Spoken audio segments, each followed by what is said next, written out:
The next one we're gonna do is, I'm gonna set this to the side, is we're gonna make a martini. Because this is really, I think, where if you wanna judge the quality of a vodka, this is the drink you have to make it with. So we're gonna do this in the opposite direction that we just made this highball. We're gonna start with our least expensive ingredient first. So for us, we're gonna do a classic martini, like way, way, way back before martinis were even popular. They used to make them pretty dry, but they definitely use vermouth, and they almost always involve the twist. And I like that because it allows you to do a lot more food pairing options than, in my opinion, than maybe an olive. But if you like your martinis with an olive, or if you like to do a Gibson with an onion, definitely do that. It's your drink at the end of the day, and you should be the one enjoying it. So with that, I'm gonna take just a dash of orange bitters, and we're gonna add our least expensive ingredient first, kind of classic American cocktail bartender style. And I'm gonna do a half part or a half ounce of vermouth.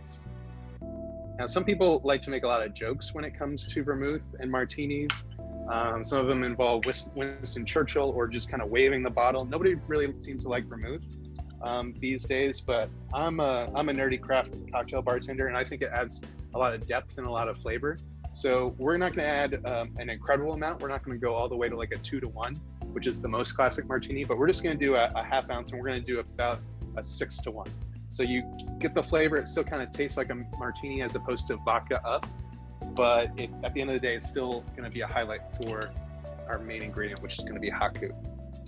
And with that, we're gonna add, I guess, 3 parts, or about 3 ounces of this Haku. And I hope legal's not watching, because that's way more than we're normally allowed to recommend in a cocktail, but I don't care. I'd rather you guys all learn how to make a really good martini. And it's a boozy drink at the end of the day. It should be kind of like a bracing kind of slap in the face. It's a great drink to have when you're going to that restaurant, to that steakhouse, and you're gonna have that first drink while you're waiting for all your friends to arrive. Kind of takes the edge off after a long day. And then we're gonna add our ice.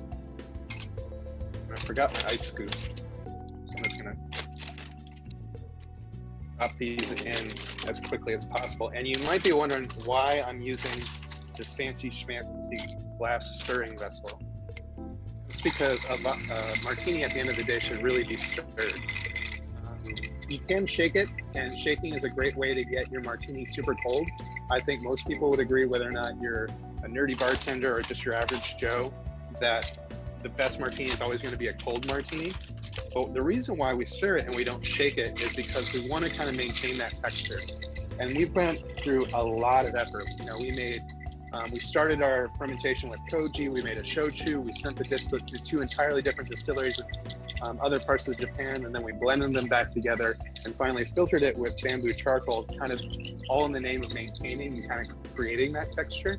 So for this one, I think probably the best way to have that show up in the glass is to give it a stir. And as long as you're using high quality ice and you're making sure that you're probably stirring a little bit longer than you think you have to, you'll be fine. And you don't really have to guess at this point. You can always just give it a little taste and see if it's cold enough, right? And if it's not, you just keep going. Doesn't James Bond want his martini shaken, not stirred? Isn't that like so he's like wrong in this situation? You're accurate, but James Bond is a fictional character. And he, as far as I know, he was never, even in that series, he was never a bartender undercover. And I actually forgot to get a strainer. Give me a second. I hold right here. And yeah, another story that we could tell is that like Japanese bartending and Japanese bartender, their martini is something very special. They really want to perfect it, and always it's kind of like stirred. It's one of the most kind of like difficult kind of like cocktails because you need to master that perfect stir, how to stir that bar spoon. Mm-hmm. Definitely. It's just one of those little ways that Japanese bartending and Japanese styles, it's a way to sort of for them to show craftsmanship at the end of the day and mindfulness. And so as I promised, I'm just going to take a little bit of peel from a lemon and throw it across the top. Give it a twist if you're feeling fancy, and then you're all done. One classic Haku Vodka Martini.